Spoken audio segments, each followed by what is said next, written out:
Hey look, only took 'em 20 years to find a can of gold paint. Let's see if it was worth waiting on.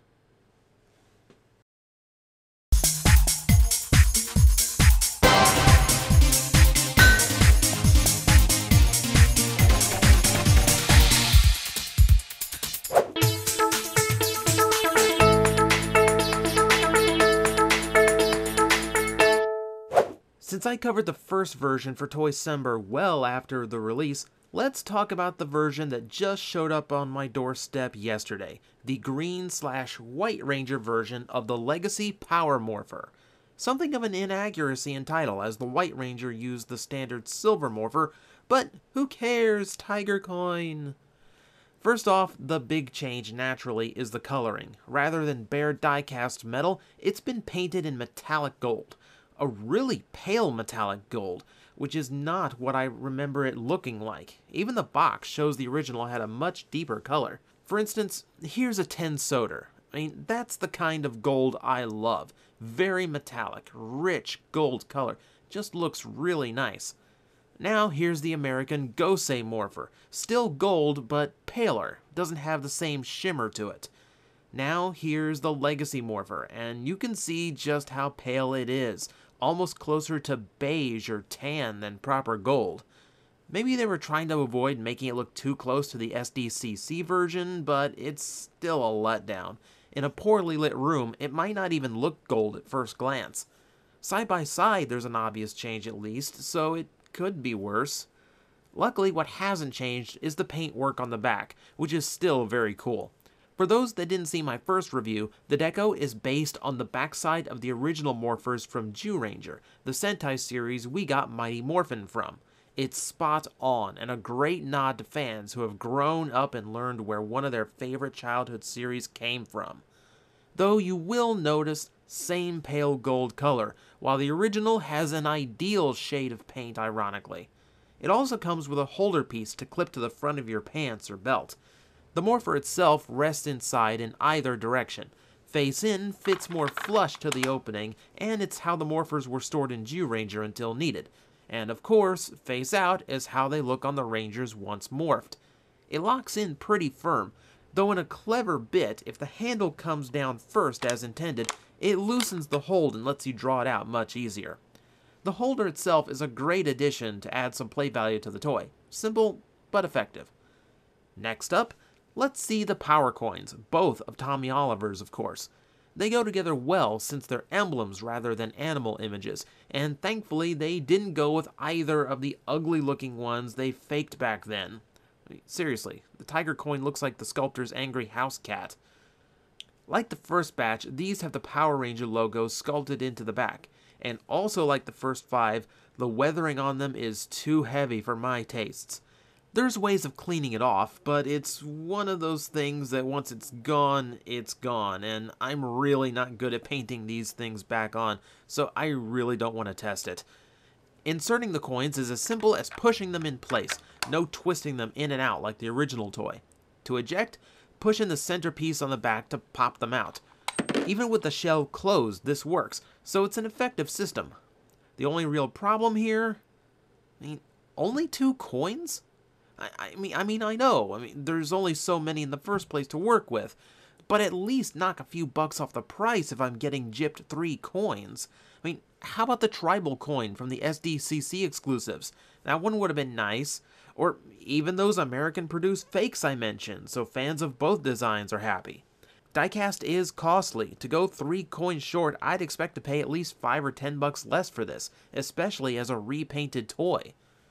But is it just a repaint? First, let's turn it on. The communicator beeps are a very nice touch for the power switch. And already I notice a change from my Legacy Morpher. The LEDs blink in a very different pattern. In fact, my Silver Morpher misses a beep altogether. This release is notable because of various improvements for the electronics. I noted in my first review that the button was hard to reach when held properly, and since you have to hold the button down to get the noises to play completely, it became very uncomfortable. On the new version, just press the button to release the shells and play the sound. Also, all 4 LEDs light at the same time now, which is far better than a random one lighting on the original. The sound still doesn't impress. It's supposed to be the lightning bolt dropping before the transformation calls, but it doesn't sound much like it. Then there's the main event. Hold the button down through the entire morph, and you get the theme song.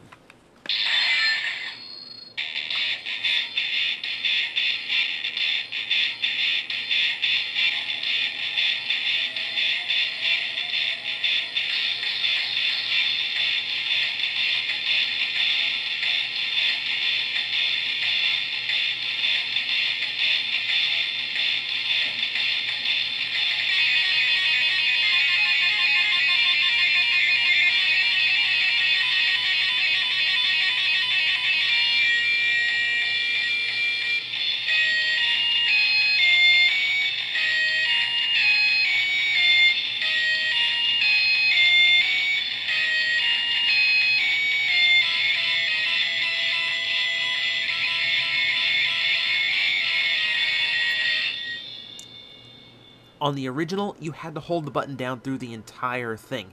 Even held differently, your thumb got sore. Again, drastically better.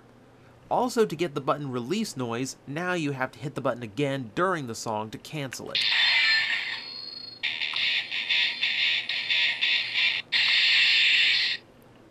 At first glance, it seems the same, but the LED pattern is very different, as the original tended to forget to use one of them. Also, it seems to play at a different speed now.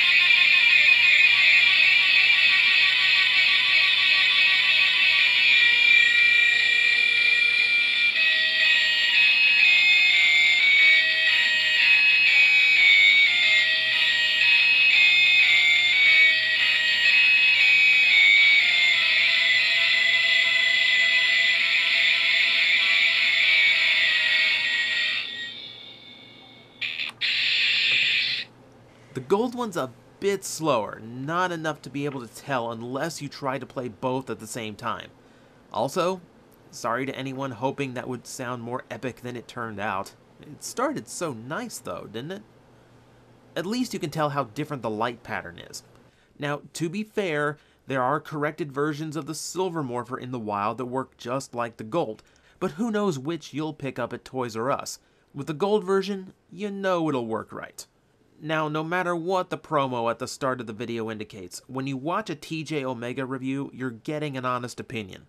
If my job is to be honest about a toy's features and failures, sugarcoating it is only going to trick you into spending money you shouldn't, which does my credibility no favors, and as a critic, that's all I have. So that said, here's some hard honesty. When I reviewed the original, my conclusion was that at $60, it was great as a prop replica with some electronic features, but not great as a toy. $60 gets you much better roleplay toys with a lot more functions. Check one of my Kamen Rider belt reviews to see that. Unfortunately, the same is true of the gold Morpher. It feels like you're holding the real deal from the show. It's heavy and solid with the die-cast shells and handle, but the play features are drastically lacking, especially with fewer coins to swap out. The improved electronics are a good advantage, but again, for the same price with fewer coins, some bonuses or change-ups to the sound chip would have been a nice balance, like something more suited for the Green Ranger. That, on top of a dull paint job, makes it hard to recommend, even if you were waiting 20 years for this, though I'm sure most have made up their mind about owning it at this point.